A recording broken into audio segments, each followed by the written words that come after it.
개장하고 1시간 뒤엔 증시파워 10. 안녕하세요, 김호수입니다. 개장하고 나서 1시간 뒤에 여러분들의 가슴을 들썩이게 하는 이슈와 종목들을 자세하게 확인해보는 증시파워 10 시간입니다. 자, 오늘 우리 시장은 코스피와 코스닥이 모두 크게 좀 낙폭이 나오고 있습니다. 코스피가 1.7% 넘게 하락하고 있고 코스닥도 역시 1.6%, 코스피가 3,200선이 붕괴가 됐습니다. 자, 코로나에 대한 우려감들이 다시 한번 시장을 좀 흔들고 있는 상황인데요.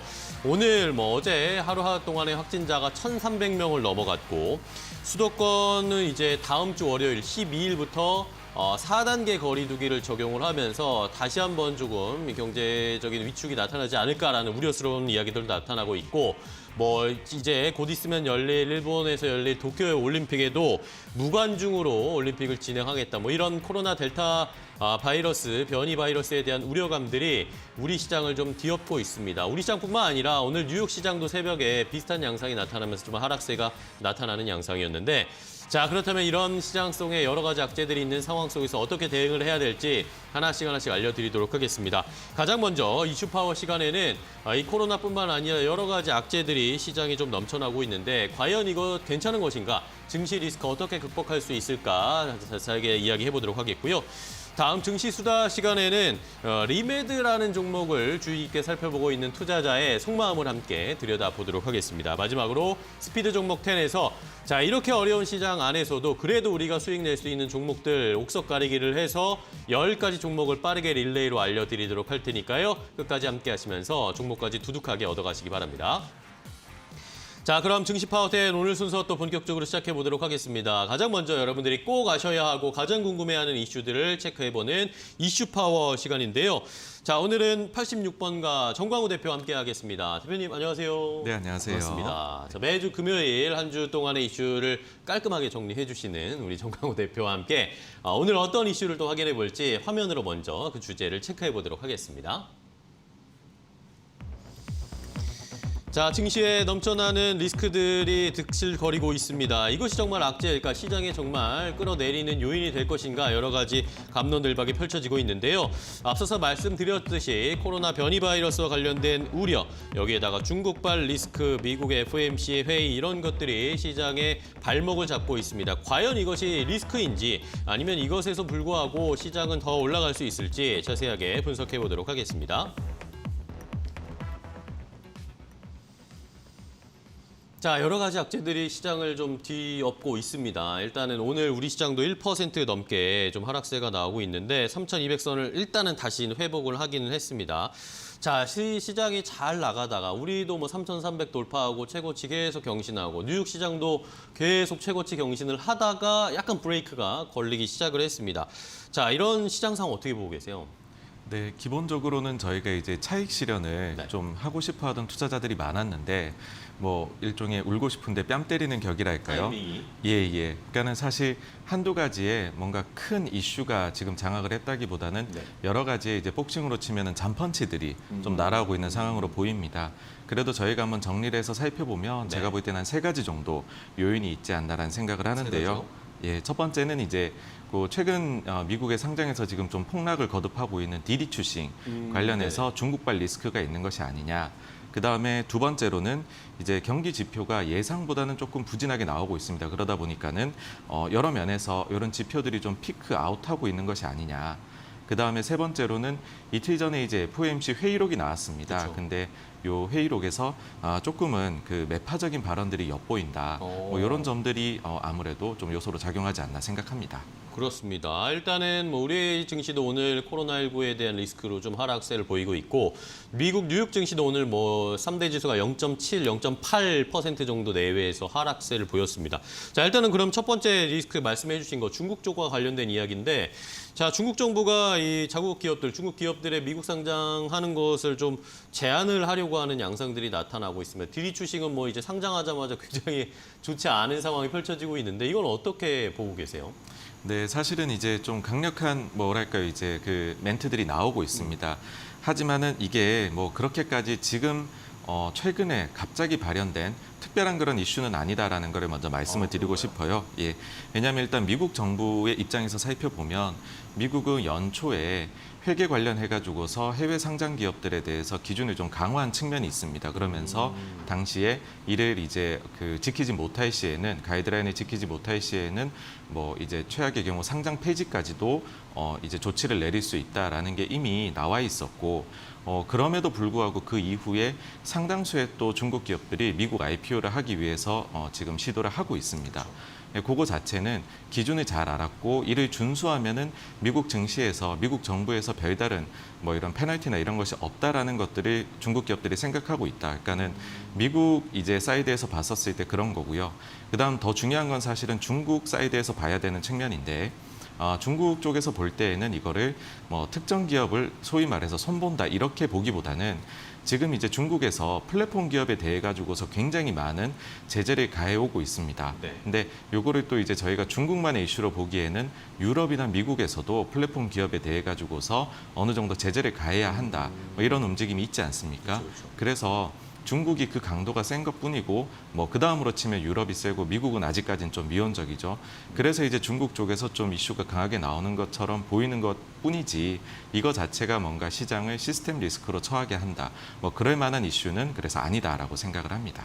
네. 자, 일단은 뭐 그렇게까지 뭐 위험한 리스크로 생각할 건 아니다. 일단 첫 번째 요인을 좀 체크를 해주셨고, 그럼 두 번째로 넘어가서 경제 지표들도 이제 약간은 피크 찍고 내려오는 거 아닌가라는 그런 이야기들도 나오고 있어요. 미국에서도 서비스업 PMI 지수가 발표가 됐는데 중국에서도 역시 서비스업 PMI가 예상치를 좀 하회하는 모습들이 나타나면서 이제는 피크 찍고 내려오는 건가라는 생각도 좀 들더라고요. 네, 맞습니다. 이게 공교롭게도 G2라고 할 수 있는 미국하고 중국에서 모두 다 조금 이번 주에 나온 지표들이 예상보다는 실망스럽게 나왔습니다. 예, 근데 요거 또한 미국하고 중국이 좀 처해 있는 상황이 달라서 각각을 나누어서 저희가 볼 필요가 있는데요. 그럴까요? 예, 미국의 경우에는 이제 서비스업 PMI 같은 경우에 예상치보다는 확실히 낮게 나왔지만 그래도 절대 수치 자체가 60을 넘었습니다. 그러니까 50만 넘어도 저희가 확장 국면이라고 하는데 60을 넘는 경우는 좀처럼 보기 힘든 아주 좋은 아주 큰 확장 국면이거든요. 그래서 절대 수치 자체는 여전히 괜찮다. 그리고 세부 지표를 봤었을 때에도 뭐 고용이나 이런 면들이 지금 문제가 있다는 것은 다들 아실 텐데요. 고용이 이제 50 미만으로 낮게 나왔습니다. 그래서 이런 점들은 전형적으로 지금 미국이 처해 있는 병목 현상이 아직 좀 덜 해결된 것, 그런 게 지표에 반영된 것뿐이다라는 걸로 보이고요. 네. 그리고 중국의 경우에는 조금 다른 것이 중국이 사실은 작년에 코로나를 이제 가장 뭐랄까요 위기를 덜 겪으면서 극복을 하고 있습니다. 보시다시피 GDP 성장률도 주요국 중에서는 유일하게 플러스인데요.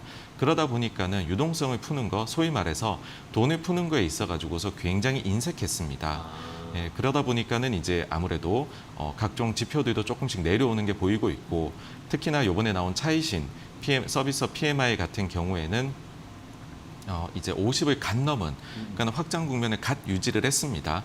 그러다 보니까는 지금 나오고 있는 것이 지난달에는 금리를 산정하는 기준을 공식을 바꾸겠다라고 하면서 실질적으로 금리가 약간 인하되는 효과를 정책적으로 누리는 걸 발표했고요. 그다음에 이번 주에 국무원 회의에서는 굉장히 이례적으로 국무원 회의에서 보통 이제 지준율 이런 부분은 발언을 하질 않습니다. 근데 지준율 인하 가능성을 언급을 했습니다. 이런 것들은 통화 정책의 여유가 남아 있는 중국이 중국의 실제 경기 모멘텀이 좀 둔화되기 시작하면 이런 통화 정책이 언제든지 나올 수 있다. 그러면은 경기를 충분히 부양시킬 수 있는 여력이 있는 것이다. 뭐 그렇게 봐야 되는 거 아닌가 생각을 합니다. 네, 알겠습니다. 일단은 뭐 미국과 중국의 이 서비스 PMI를 이것도 일단은 너무 그렇게 우려할 정도는 아니다라고 이야기. 뭐 상황은 조금 달랐지만 그래도 우려할 정도는 아니다라고 해석을 해주셨고, 자 그리고 마지막으로 세 번째 또 이슈였는데 이 세 번째 불안 요소였는데 FOMC 회의록이 공개가 됐는데 일단 처음 봤을 때는 뭐 그냥 그 전에 FOMC 끝나고 나서 했던 얘기랑 거의 비슷하네 뭐라고 생각을 했었는데 이걸 또 자세히 들여다보니까 약간 매파적인 느낌을 받으셨다고요? 네, 그렇습니다. 지금 시장에서 일부에서는 이게 테이퍼링이 좀 당겨지는 것이 아니냐. 예, 왜 그러냐 하면은 회의록에서 조금 이제 지난 회의들에 대비해가지고서 이번 회의에서 이제 자산 매입을 줄여 나가는 것. 대해 가지고서 시기를 조금 앞당길 수 있다 이런 식의 표현이 들어가 있습니다. 그런가요? 예, 그러다 보니까는 시장에서는 이 부분이 우리가 예상치보다 당겨지는 것 아니냐?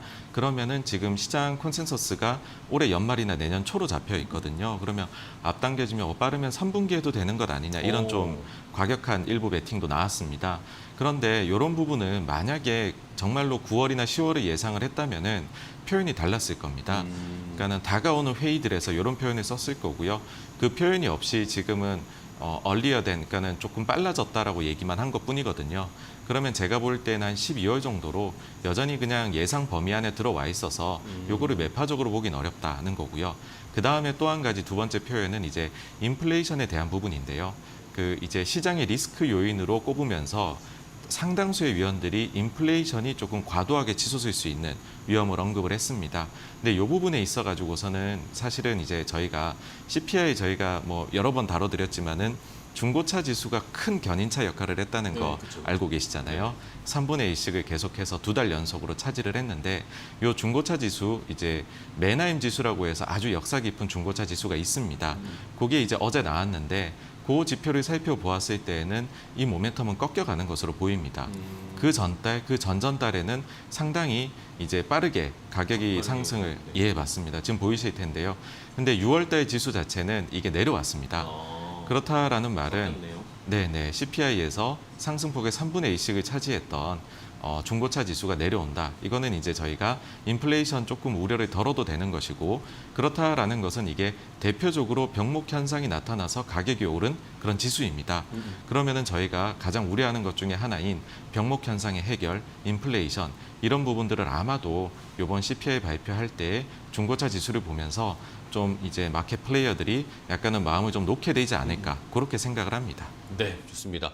자, 일단은 뭐 세 가지 큰 요인들은 너무 걱정할 필요 없다. 아까 뭐 초반에 말씀해 주셨지만 잠펀치, 잽 같은 것들이었다라고 맞습니다. 말씀을 해주셨는데, 자, 그런데 이제 일단 오늘 단기적으로 봤을 때는 이번 주에는 또 이 코로나 변이 델타 변이 바이러스 때문에 지금 시장이 좀 흔들리는 양상이 나타나고 있습니다. 우리나라도 확진자가 너무 늘어나고 있고 오늘 이런 시장의 충격, 요거는 어느 정도 영향을 미칠 거라고 보세요? 네, 제가 볼 때는 사실 뭐 저희가 코로나라는 거에 대해서 모든 걸 알지 못하는 새로운 거지 않습니까? 그래서 변이가 어떤 식으로 진행될지에 대해서 뭐 100% 확신을 말씀드리긴 어렵습니다. 그런데 지금까지 나온 걸로만 봐서는 네. 이제 많이 퍼지는 것은 사실이나 치명률이라고 해야 될까요? 중증 환자나 사망자 이런 측면에서는 과거 대비해서 많이 낮아졌다. 그렇다라고 한다면은 지금 영국이나 이런 나라들에서는 사실 확진자는 늘고 있지만 더 이상 확진자는 우리가 발표하지 않고 중증 환자, 사망자만 관리를 하겠다. 뭐 이런 표현까지 나오고 있습니다. 그러니까는 이제 정상으로 복귀하는 거, 리오프닝하는 스케줄을 더 이상 늦추지 않겠다라고 말을 하는데요. 한국도 지금 보시면은 확진자 숫자가 증가를 하고 있지만은 중증 혹은 사망자에서는 별다른 영향이 없습니다. 물론 추이를 좀 더 지켜봐야 되겠지만은 뭐 만약에 우리도 양상이 해외의 다른 국가들하고 비슷하게 흘러간다. 변이가 미리 퍼졌던 그렇다라고 한다면은 뭐 크게 이것이 자산 시장에 영향을 줄 요소는 아니다. 그렇게 너무 우려하실 건 아니다라고 생각을 합니다. 네. 자, 그렇다면은 이런 식으로 코로나 때문에 약간씩 충격이 오거나 흔들릴 때는 매수도 해볼 수 있는 기회라고 보세요. 네, 충분히 이렇게 해서 가격이 좀 출렁인다. 평소에 그 눈여겨봤던 그 이제 주식인데 좀 내려갔다 하면. 그렇다라고 하면은 충분히 요거는 기회가 될 수 있는 요인이다라고 생각을 합니다. 네, 알겠습니다. 자, 이렇게 오늘 86번가 정광우 대표와 함께 이 시장의 주변에 도사리고 있는 위험성들을 하나씩 리스크들을 체크해 봤는데요. 어떻게 좀 고민이 해결되셨는지 모르겠습니다. 86번가 정광우 대표와 함께 이야기 나눠봤습니다. 오늘 좋은 인사이트 주셔서 감사하고요. 다음 주에 또 뵙도록 하겠습니다. 고생 많으셨습니다. 네, 감사합니다. 고맙습니다.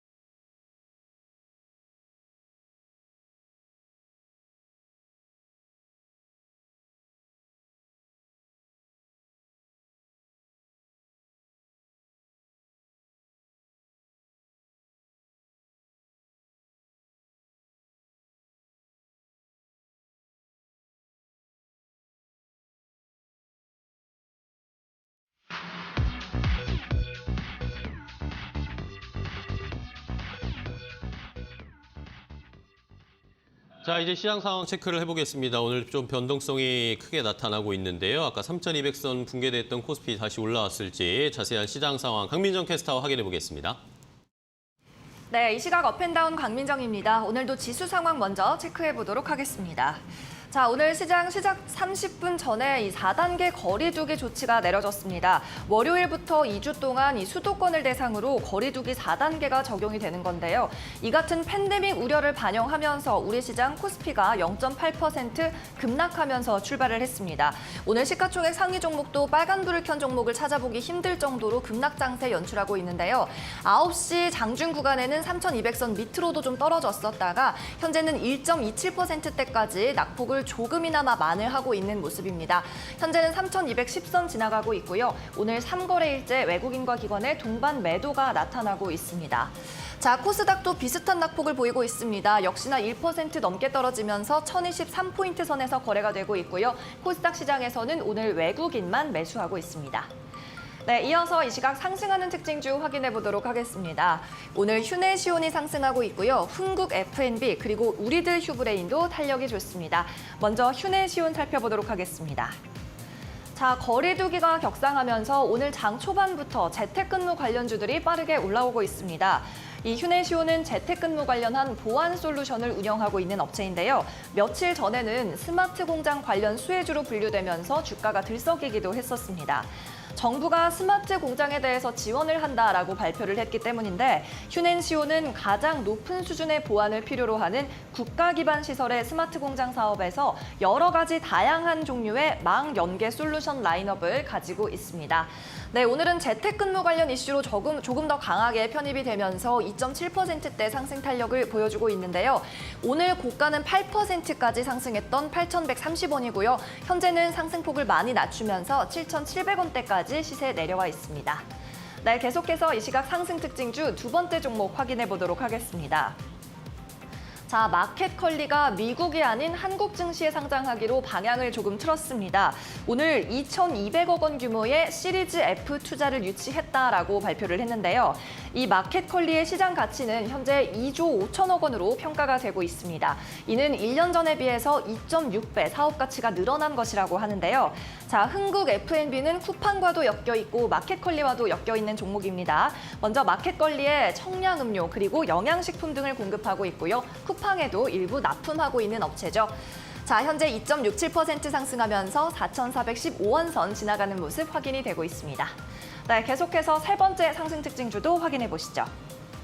네, 오늘 BBB 관련주들이 일제히 상승하고 있는데요. 셀트리온과 협업을 해서 함께 진단키트를 개발한 비상장 회사가 BBB죠. 이 우리들 휴브레인의 경우 BBB의 지분을 취득해서 약 14% 정도를 가지고 있습니다. 게다가 오늘 우리들 휴브레인은 구주주들의 이 유상증자 청약 마지막 날을 맞이해서 특히나 더 상승폭이 높은데요. 현재 두 자릿수의 탄력 유지하면서 2,210원 선에서 거래되고 있는 모습이네요. 자, 그럼 또 다른 BBB 관련주 하나 더 살펴보도록 하겠습니다. BBB의 진단키트를 생산하고 있는 시스웍 종목인데요. 자, BBB가 유상증자를 통해서 이 시스웍을 인수하려고 추진까지도 하고 있죠. 투자자들은 BBB가 이 상장이 되어 있지 않기 때문에 우회 상장의 효과를 보기 위해서 시스웍을 인수하려고 한다라고 생각을 하고 있습니다. 여기에 따라서 관련 수혜주로 분류가 되고 있고 오늘 팬데믹 우려감에 반사이익을 가져가고 있습니다. 우리들 휴브레인과 마찬가지로 두 자릿수 대 급등 탄력 나타내면서요. 2,785원 선에 거래되고 있습니다. 네, 이어서 이 시각 하락 특징주 살펴보도록 하겠습니다. 오늘 현대백화점이 약세 띄고 있고요. 컴투스가 급락하고 있습니다. 먼저 현대백화점 살펴보도록 하겠습니다. 자, 코로나19가 우리 시장을 계속해서 움직이고 있죠. 확진자가 무더기로 나왔던 현대백화점은 주가가 하향세를 보이고 있습니다. 오늘만 5명이 추가 확진이 됐다고 하는데요. 무역센터점에서 지난 4일에 집단 감염이 처음으로 발생한 뒤에 총 85명의 확진자가 발생을 했고요. 검사 대상만 19만 명에 이른다고 합니다. 여기에 따라 무역센터점은 다음 주 월요일까지 휴점에 들어가는데요. 이번 7일간의 휴점으로 인해서 매출 손실이 200억 원가량 예상이 된다고 하네요.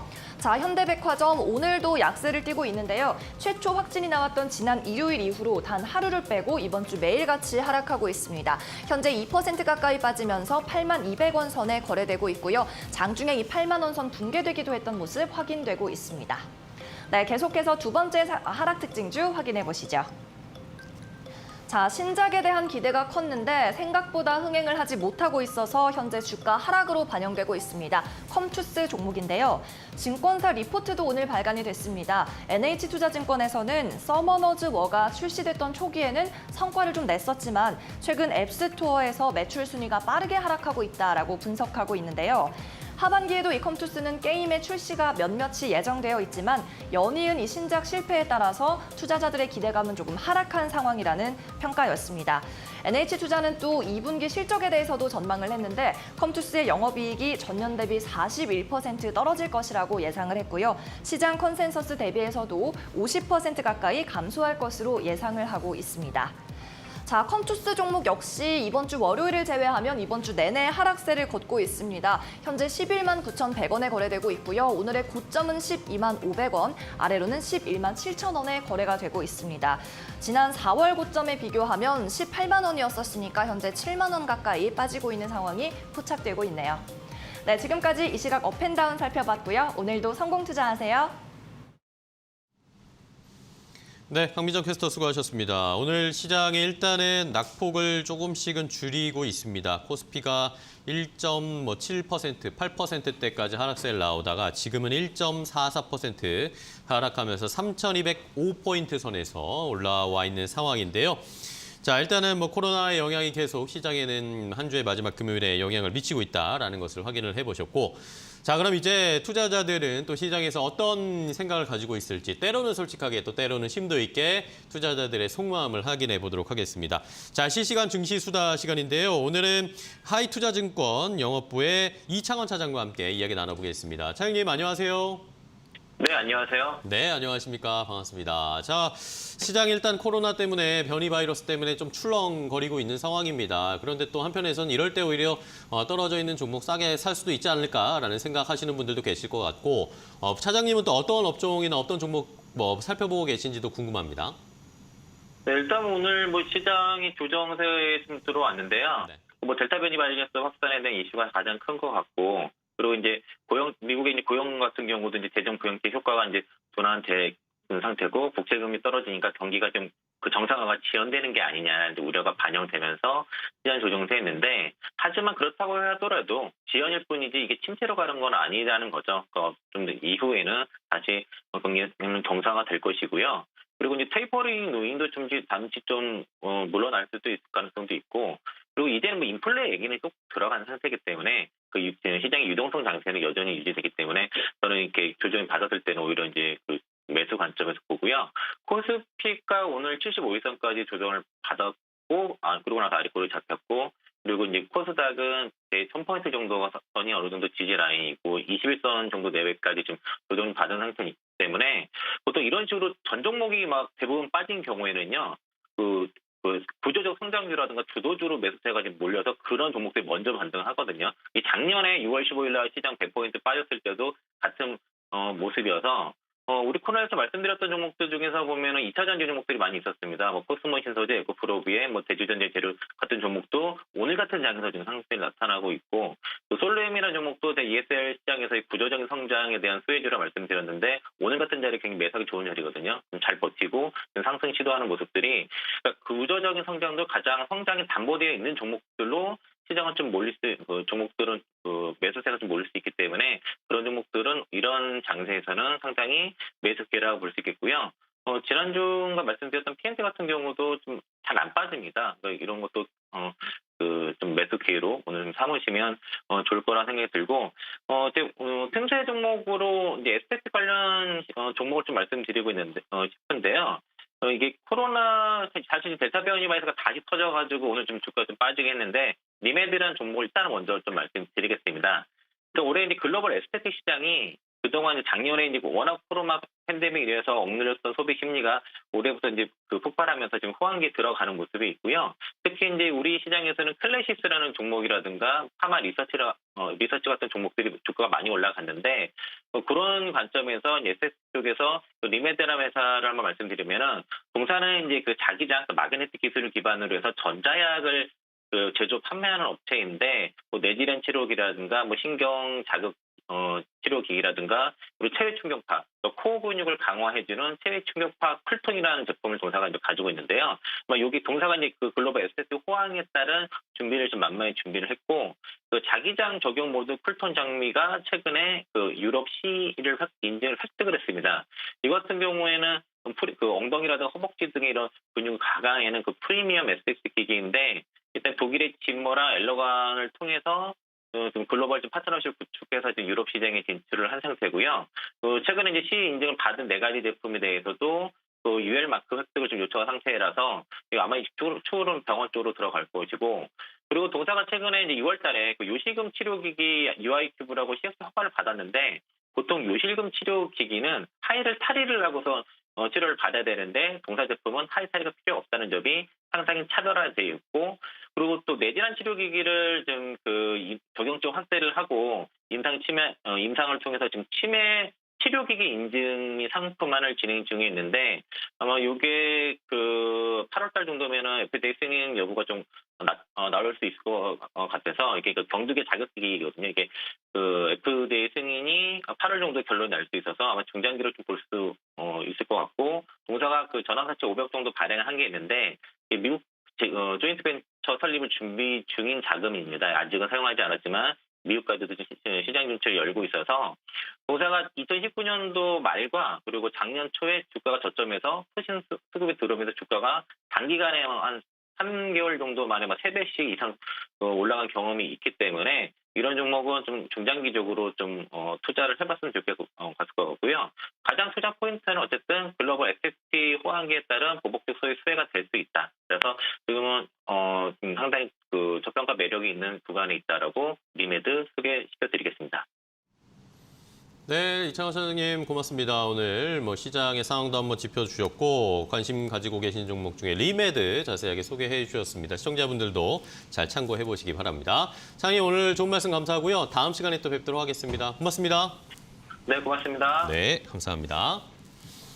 자, 이렇게 저희가 전해드리는 방송 내용은요, 시청자 여러분들의 투자에 참고가 되는 내용을 알려드리는 겁니다. 최종 투자 판단과 결정은 시청자 여러분들께서 직접 내리셔야 한다는 것 다시 한번 강조드리겠습니다. 자, 이제 여러분들 종목 갈증 느끼고 계신 분들을 위해서 저희가 10가지 종목을 준비했습니다. 시장이 어렵더라도 저희는 종목을 항상 찾아서 알려드리겠습니다. 10가지 종목 스피드 종목 10으로 바로 이어가겠습니다.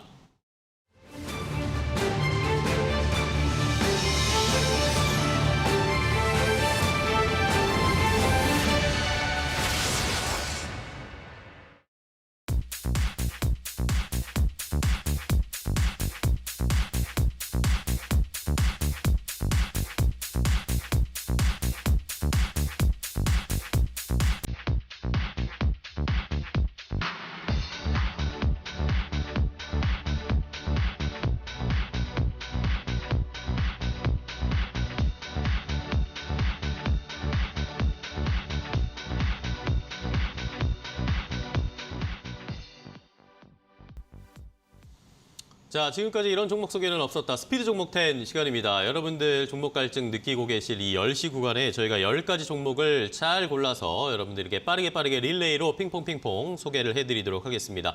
한번 잘 확인을 해주시고, 이렇게 시장이 어려울 때 오히려 시장을 보고 마음을 졸이기보다 이제 내가 살 만한 종목이 뭐가 있을까 한번 한 발 물러서서 잘 좋은 종목들을 골라내서 관심 종목에 넣어두는 게 필요하겠죠. 그러기 위해서 저희가 10가지 종목 알려드리도록 하겠습니다. 자, 종목 소개를 본격적으로 해드리기 전에 중국의 상해 종합지수, 중국 지수가 출발한 상황부터 좀 체크를 하고 갈게요.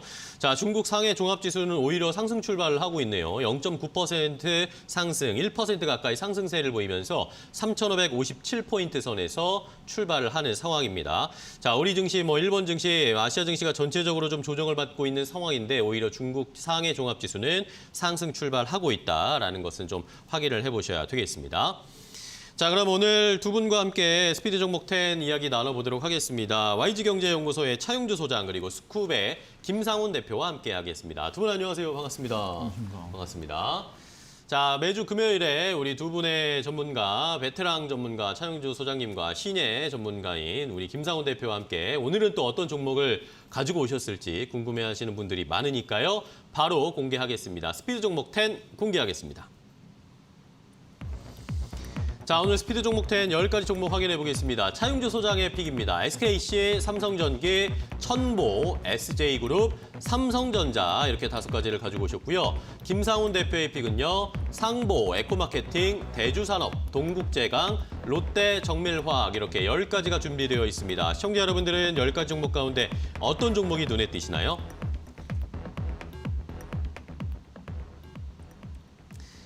자, 이렇게 10가지 종목을 두 분이 가지고 오셨습니다. 시청자분들 요 10가지 가운데 내가 관심 갖고 있던 종목이네, 아니면 내가 가지고 있는 종목이다, 아니면 매수가, 목표가 궁금하다 하시는 분들은 유튜브 댓글이나 아니면 샵 3772번 문자로 보내주시면 궁금한 점을 저희가 최대한 반영을 해서 두 분이 소개를 해주실 겁니다. 그러니까 많은 참여해 주시면서 방송 시청해 주시기 바랍니다. 자, 그러면 바로 릴레이 시작을 해봐야 되겠죠. 차용주 소장님의 첫 번째 픽부터 바로 스타트하겠습니다. 예, SKC부터 말씀드리도록 하겠습니다. 네. SKC 같은 경우 최근에 이제 그 기업 증권사에 나온 리포트를 보게 된다면 전반적으로 화학 분야에 대한 긍정적인 코멘트와 같이 그리고 2차전지 소재 부분에 대한 긍정적인 코멘트가 같이 지금 나오고 있다 이렇게 말씀드릴 수가 있겠습니다. 일단 화학 부분에 있어서 고성장세가 지속되고 있다는 것은 SKC를 긍정적으로 바라보는 모습들이다라고 말씀드릴 수가 있겠고 그리고 동박 부분에 있어서 현재 지금 동반에서 상승하는 여력들이 커지고 있다. 그런데 지금 현재 그 2차전지 소재단에 있는 오늘 이제 제가 두 기업을 소개할 텐데요. 두 기업 다 공이 증설에 대한 그러한 이슈들이 있습니다.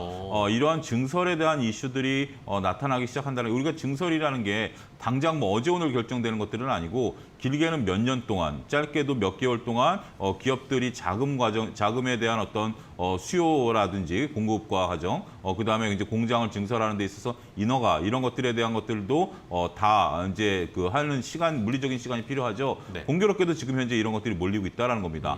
지금 2차전지 시대는 이제 개화가 되는 시기인데 여기서 이제 그 적절한 시점에 우리가 이제 모든 것들이 다 잘 될 때 증설하게 된다라면 이 증설이 실질적인 매출로 따라가는 데 있어서 시간이 걸리는데 이제 개화하는 시기에 증설한다. 특히 SKC 같은 경우는 해외 공장에 대한 증설 효과까지 나타날 것이다. 이러한 부분들이 나타나고 있기 때문에 해외에서 드라마틱한 매출이 추가적으로 나타날 가능성을 감안하게 된다라면 네. 지금 가격대라면 상당히 매력적일 수 있다. 이렇게 5천 설명드릴 수가 있겠습니다. 네, 좋습니다. SKC 첫 번째 차용주 소장님께서 알려주신 종목입니다. 유튜브에서 자유님이 이야기를 해주셨는데 자유님이 아니고요. JH님이 차 소장님은 제가 관심 있어 하는 종목만 다 가지고 오셨네요. 라고 하시면서 종목들을 좋은 걸 많이 갖고 계시네요. 그렇습니다. 자, 이렇게 댓글도 달아주고 계시고요. 많은 분들이 이야기해주고 계십니다. 자, 다음은 김상훈 대표의 첫 번째 종목으로 바로 이어갈까요? 김상훈 대표의 첫 번째 종목은 상보를 가지고 오셨는데 상보를 아까 10가지 종목 보시다가 누구게요 님이 유튜브에서 댓글로 상보를 2,800원에 매수를 했는데 이거 궁금하다라고 하셨습니다. 네. 이 정보와 함께 이분의 2,800원 매수가 괜찮은지도 한번 체크를 해주실까요? 알겠습니다. 네. 시작해볼까요? 제 차트를 아직 안 봐서. 아, 예. 네. 일단 일단 이거 설명 먼저 네, 드리고. 설명부터 해주세요. 네. 네. 그 상보는 이제 디스플레이용 광학 필름을 생산해서 판매하는 사업을 좀 하고 있습니다. 그 이번에 최초로 이제 국내 최초 양산을 그 차량용 PDLC라는 필름을 했거든요. 이게 뭐냐면 이제 전원 공급에 따라서 사실 그 스크린의 투명도가 조절이 되는 그런 필름인데 이게 보통 이제 회의실이나 어떤 그런 연구실 같은 데 쓰였습니다, 보통. 근데 이제 이거를 차량에 적용함으로써 이제 앞으로 뭐 썬팅을 할 필요성이 없어질 수도 있다라는 게 좀 부각이 되고요. 이게 이제 최초로 이제 국내에서 채택된 만큼 사실 앞으로의 어떤 그런 국내에 있어서나 아니면 해외에 있어서의 그런 필름을 다시 이렇게 생산해가지고 판매하는 그런 것들이 늘어날 수 있다고 좀 볼 수 있겠고요. 그래핀이나 이제 웨어러블 OLED 필름이 이제 좀 많이 팔리는데 이제 애플에서 아이패드 OLED도 채택하고 그리고 웨어러블도 이제 OLED 채택이 점점 많이 늘어날수록 이 상보의 매출이 더 증가될 거라고 좀 보고 있습니다. 그렇기 때문에 지금 굉장히 고무적이다라고 볼 수 있고요. 네. 그리고 빠른 매출 성장이 좀 돋보입니다. 2018년대에 이제 500억이었는데 지금 매출이 이제 1,300억대입니다. 이번에 이제 흑자 전환을 함으로써 사실 이게 어떻게 보면 상승의 초입일 수도 있다라고 좀 보여지고요. 앞으로 이제 매출이 어떻게 나오느냐에 따라서 사실 달라질 텐데 이런 매출 동향을 살피면서 앞으로 가면 좀 좋을 것 같다는 말씀을 좀 드리고 싶습니다. 네. 그리고 미중 갈등이 심화되면서 사실 히토류 관련주들도 이제 어느 정도 관심을 좀 보일 필요가 있는데 10초 남았습니다. 이런 히토류 관련주로도 엮였던 이력이 있기 때문에 히토류 관련주로도 좀 보시면 좋을 것 같다는 말씀을 드립니다. 네, 좋습니다. 자, 상보를 첫 번째 종목으로 소개를 해주셨는데 아까 차트 열렸나요? 아까 2,800원 매수하신 분은 어떤 것 같으세요?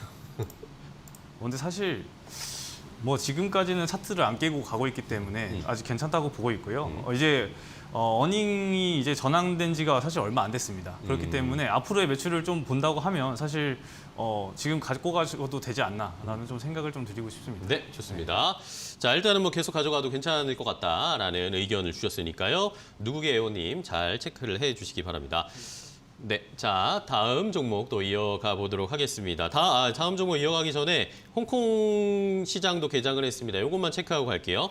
자, 홍콩의 항생지수 출발 상황 확인해 보겠습니다. 약보합권에서 출발했네. 0.08% 하락한 27,131선에서 출발을 했습니다. 중국 시장은 뭐 생각보다 이런 영향을 덜 받고 가네요. 일단은 일본 니케이 지수도 1% 넘게 2% 가까이 하락세를 나타내고 있는 상황인데 일단은 중국 쪽의 시장은 큰 영향을 오늘은 받지 않고 출발을 했다는 것을 확인을 해봤습니다.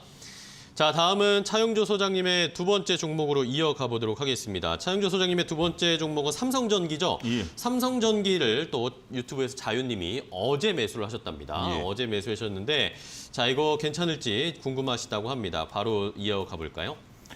어제 매수하신 부분에 대해서는 제가 코멘트를 드릴 수는 없을 것 같습니다. 지금 상황에서는 조금 단기적인 관점의 접근보다는 중기적인 관점의 접근이 유효하다라고 말씀드릴 수가 있겠고 일단 삼성전기를 제가 갖고 온 이유를 좀 말씀을 드리게 되면 네. 삼성전기 같은 경우 MLCC 부분에 있어서의 강자다라는 부분들을 모르시는 분들은 없을 것으로 보여집니다. 그리고 MLCC 부분에 있어서의 이러한 매출이 상당히 많이 늘어나는 부분들인데 현재 지금 휴대폰 사업 부분에 대해서는 약간 조금 가밍 요소는 좀 있는 것 같습니다. 근데 지금 삼성전기를 증권가에서 다시 주목하고 차트가 어제 이제 매수하셨다라면 최근에 나온 증권사의 리포트를 이제 보셨을 것으로 미뤄 짐작을 하는데요. 네. 삼성전기 같은 경우 이제 전장 사업에서 MLCC가 현재 대거 이제 투입이 되기 시작했다라는 것들입니다. 여기서 고성장이 예상된다라는 증권가의 전언이고요. 이렇게 된다라면 우리가 기존에 있었던 반도체 부분에 있어서의 MLCC 부분뿐만이 아니라 전장 사업 부분에 있어서의 MLCC까지도 우리가 좀 지켜봐야 되지 않겠는가라고 말씀드릴 수가 있겠습니다. 특히 이러한 부분들은 잘 아시다시피 삼성전기가 갖고 있는 경쟁사 대비해서 우수한 생산 능력이라든지 비교 우위에 있는 가격 전략이라든지 이런 부분들이 현재 규칙에 주목된다라고 말씀드릴 수가 있겠죠. 특히 현재 지금 뭐 다양한 MLCC 같은 경우 반도체에 이어서 산업의 반도체 부분에 있어서 쌀이다 이렇게 표현을 할 정도로 그 여러 부분에 들어가고 있는데 사업 포트폴리오를 다변화하고 있다는 것, 특히 전장 사업에 발빠르게 진출하고 있다는 것은 이러한 부분들을 통해서 다양한 영업이익을 창출해낼 수 있다라고 말씀드릴 수가 있겠죠. 지금 17만 원대, 18만 원대면 단기 저점 구간이다라고 좀 말씀드릴 수가 있겠고 여기서 거래량들이 좀 꿈틀대고 있기 때문에 오늘 같은 경우 지수와 연관성이 있습니다만 단기적인 관점에 있어서도 그리고 중기적 관점에 있어서도 여전히 유효하다 이렇게 설명드릴 수가 있겠습니다. 네, 자 이렇게 확인을 해봤습니다. 자, 차용조 소장님의 두 번째 종목 삼성전기까지 확인해봤고요. 바로 이어갈게요. 이번엔 김상훈 대표의 두 번째 종목입니다. 네, 에코마케팅 좀 가져와서 네, 좋습니다. 에코마케팅은 이제 온라인 종합 광고 대행 사업을 좀 영위를 하고 있습니다. 성장성이 엄청난 자회사들을 좀 보유하고 있어요. 뭐 이제 알고 계실 것 같은 가해사로는 이제 안다르랑 클럭을 좀 보유하고 있는데 요즘 그 화장품이라든지 이제 각종 제품들의 성장이 좀 SNS 퍼포먼스 성장으로 엄청나다고 좀 보여지고 있습니다. 이제 중국이나 뭐 이런 데서도 또 그런 점들을 또 주목을 하고 있고 그로 인해서 유니콘 기업들이 되게 많이 생산이 되고 있거든요. 그렇기 때문에 사실 이 에코마케팅을 좀 주목할 필요가 있다라고 좀 보여지고요. 그 6월에 손익분기점을 이미 지났습니다. BEP를 지났는데 그 매출액이 이제 작년 대비 3배 성장을 예상하면서 굉장히 빠른 속도로 크고 있다라고 네. 좀 보여집니다. 지금 안다르의 좀 성장을 위해서 어떻게 보면 비용을 많이 썼어요. 마케팅 비용이나 이런 것들이 굉장히 많이 들어갔는데 어떻게 보면 이게 에코마케팅이라는 회사 자체가 SNS 마케팅 회사다 보니까 이런 안다르의 성장을 위해서 비용 반영을 굉장히 많이 했습니다. 네. 그렇기 때문에 안다르가 만약에 여기서 성장하게 되면 사실 이 자회사들의 실적을 가지고서 또 안다르의 실적이 늘어나는 만큼 또 에코마케팅이 성장할 수 있는 기회가 되거든요. 근데 사실 제가 생각하기엔 이제 코로나 시국에 어떻게 보면은 운동하는 사람들이 그렇게 많이 나오진 않았다라고 좀 보여지고 앞으로 이제 코로나가 조금 잠잠해지면 안다르의 성장도 그만큼 가시화될 거니까 10초 에코마케팅의 성장이 그때 가시화가 되지 않을까라는 생각으로 가져와 봤습니다. 네, 좋습니다. 자, 에코마케팅 두 번째 종목으로 김상훈 대표가 소개를 해주셨고요. 자, 그럼 또 다음 종목 빠르게 이어가겠습니다. 이번엔 차용조 소장님의 세 번째 종목입니다. 세 번째 종목은 이제 첨보입니다. 첨보요. 앞서 SKC와 이제 계열을 같이 한다라고 말씀드릴 수가 있겠는데, 첨보 같은 경우 전해질 공장을 지금 증설하겠다. 지금 얘기가 나오고 있습니다. 전해질 네. 부분에 있어서 전해질이라는 게 현재 지금 2차 전지에 들어가는 필수 품목 아니겠습니까? 이러한 필수 품목에 대한 공장을 증설하겠다. 그러니까 결국 저는 2차 전지 부분에 있어서 완성 업체와 소재단, 소부장 쪽을 보게 된다면 저는 소부장 쪽이 낫다. 오히려 완성 쪽 같은 경우는 현재 지금 기업 분할 이슈라든지 아니면 앞으로 이제 내재화라든지 이러한 것들에 대한 걸림돌이 현재 지금 작용할 것이다 이렇게 좀 보여지는 거 아니겠습니까?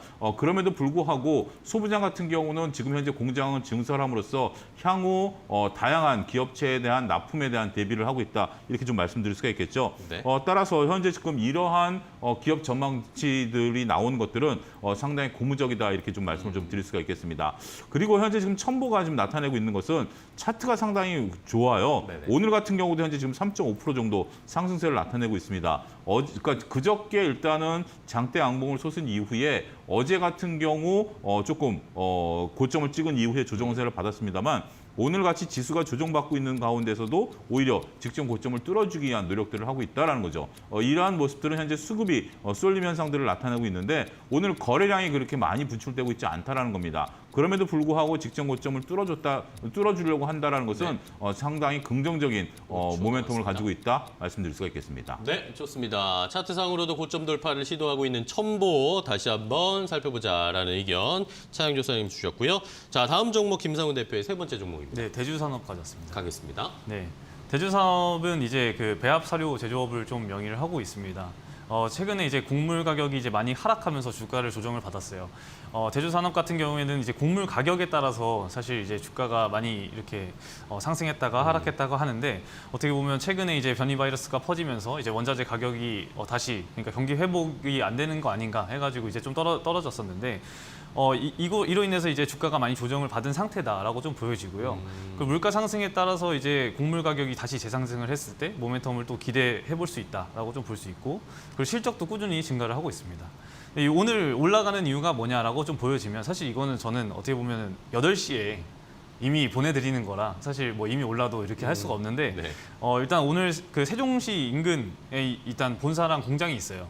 그렇기 때문에 세종시 이전 관련주로 좀 엮이고 있는데 대주산업 같은 경우에는 사실 이런 오늘 이제 그런 프롬파스트나 아니면 다른 그런 유라테크 같은 기업들이 이제 올라가고 있는 지금 시중에 올라가고 있지만 어떻게 보면 대주산업은 조금 더 올라갈 수 있는 그런 가능성도 있고 어떻게 보면 지금 그 이평선을 좀 지지를 삼고 있기 때문에 이평선 부근에서 매수를 했으면 좋았을 것 같다고 좀 말씀을 드리고 싶었는데 조금 올랐기 때문에 네. 여기서부터 이제 리스크 관리를 이제 분할 매수 해가지고 뭐 10초 한다고 남았습니다. 하면은 괜찮을 것 같습니다. 네, 좋습니다. 대주산업 오늘 좀 급등세가 미리 좀 나왔는데요. 이것에 대해서는 잘 대응해 부탁해달라는 말씀까지 좀 드리겠습니다. 자, 바로 이어가겠습니다. 차영조 소장님의 네 번째 종목으로 갈까요? 이 SJ 그룹입니다. SJ SJ 그룹 같은 경우 우리가 그 유명한 의류 브랜드를 가지고 있죠. 거기에 이제 키즈 브랜드까지 이제 가지고 있는데 이런 것들이 현재 지금 실적이 좋게 나온다라는 겁니다. 물론 지금 변이 바이러스에 따라서 거리두기 4단계까지 일시적으로 좀 나와서 변수가 생기긴 했습니다만 네. 그렇다 하더라도 우리가 의류에 대한 보복 소비가 현재 지금 일어나고 있는 부분들 아니겠습니까? 네. 2020년과는 조금 다른 양상이겠죠. 2020년에는 무조건 움츠리는 상황이었습니다만 2021년에는 이제 조심하면서 움직이자라는 것들이기 때문에 이러한 보복 소비에 대한 의류 소비가 상당히 좀 늘어나고 있다라고 좀 말씀드릴 수가 있겠죠. 이러한 것들이 현재 온오프라인에서 동시에 일어나고 있다라는 것이 고무적이다라는 것들입니다. 지금 온라인은 쉬어진다 하더라도 오프라인에서의 긍정적인 흐름들이 이어질 수 있겠다라는 것들이죠. 네. 이게 단순하게 이제 의류뿐만이 아니라 지금 현재 모자 브랜드를 또 내세웠는데 이게 지금 상당히 또 인기가 있어요. 그런 저처럼 머리가 큰 사람은 모자가 안 맞습니다만 일반적으로 많은 분들이 이제 패션으로 이제 모자를 쓰지 않습니까? 네. 그런 부분들에 대해서 이제 패션 브랜드이기 때문에 그런 부분들에 대한 매출이 고무적이다라고 말씀드릴 수가 있겠습니다. 결국 우리가 이제 앞으로 이제 포스트 코로나 시대를 바라보게 된다라면 여행 관련주 같은 경우도 이제 보복 소비의 일환으로서 볼 수 있겠습니다만 당장 일어나기에는 쉽지 않다. 지금 참 좋은 여행이 사이판 여행을 시작하겠다라고 하고 있습니다만 그럼에도 불구하고 우리 쪽에 대해서는 우리가 조금 관심이 필요하지 않겠는가 말씀드릴 수가 있겠습니다. 네, 결국에는 보복 소비와 관련된 이 모멘텀은 있을 것이다. 작년과는 다른 양상의 코로나 거리두기 상황이 펼쳐질 것이다라는 의견으로 SJ그룹 소개해 주셨고요. 자, 그럼 이번엔 김상우 대표의 네 번째 종목 갈까요? 네, 동국제강을 좀 가져와봤습니다. 동국제강이요. 네. 일단 동국제강은 다들 아시다시피 철강주예요. 네. 그렇기 때문에 이게 계속 원자재 가격이 어떻게 되냐에 따라서 되게 많이 달라지는데 일단 2분기 영업이익은 컨센서스 상회를 좀 예상을 하고 있습니다. 네. 예상 실적이 그러니까 시장 예상치가 1,600억 정도 되는데 지금 예상 실적 자체는 2,100억을 넘어가고 있어요. 그렇기 때문에 어닝 서프라이즈가 나올 확률이 조금 높다라고 좀 보여지고요. 철근 및 조선용 후판 업황이 굉장히 좋습니다. 요즘 계속 많이 팔리고 있고 조선용도 이제 수주가 계속 들어옴으로써 어떻게 보면은 업황이 계속 좋은 만큼 가져가도 좀 좋지 않나라는 좀 생각을 해보고요. ECH라고 이제 에폭시 부원료가 있습니다. 이제 건설 자재나 이런 걸로 쓰이는데 이런 것들이 굉장히 좋고 그리고 주력 제품, 그러니까 동국제강이 주력 제품으로 가지고 있는 것들이 여러 개가 되는데. 그런 것들이 이제 가격이 상승함으로써 어떻게 보면 마진이 계속 확대되고 있다라고 좀 보여집니다. 네. 그렇기 때문에 어닝이 이렇게 좋게 나오는 것이고요.